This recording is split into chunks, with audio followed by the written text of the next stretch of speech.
এই পিঠাটাকে কি বলে আমি নাম তো জানি না, তবে আমি আমার এক আন্টির বাড়িতে খেয়েছিলাম এবং আমার খেয়ে খুব ভালো লেগেছিল। এবং সেই আন্টি আমাকে এই চালটা দিয়েছিল, এটাকে আসামিজে বোধহয় বিরন চাল বলে।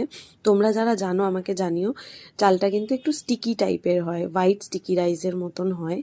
তারপরে আমি ওই চালটার প্রথমে পেস্ট করে নিয়েছি, নারকেল কুড়িয়ে নিলাম, আর দিলাম গুড়, চিনি, সুজি, ময়দা সব কিছু দিয়ে, অল্প একটু কাজু বাদামও আমি দিয়েছিলাম। সব কিছু দিয়ে ভালো করে মেখে নিয়ে, জল কিন্তু দিতে লাগবে না, আমি যেহেতু জল দিয়েই গুঁড়ো করে চালটাকে পেস্ট করেছিলাম। তো এরকম আর কি নিজেদের মতন ইচ্ছে মতো শেপ দিয়ে ভালো করে একটা বানিয়ে নিয়ে তেলের পিঠাটা বানিয়ে নেবে। খুব সুস্বাদু হয়। তোমরা দেখো বাইরেটা যতটা ক্রিস্পি হয় ভিতরটা ততটাই সফট হয়, খেতে কিন্তু দারুণ সুস্বাদু। বিশেষ করে এই চালটা দিয়ে করলে আমার এত অপূর্ব লাগে খেতে, কিছু বলার নেই। চালটা এত সুন্দর একটা স্মেল হয়।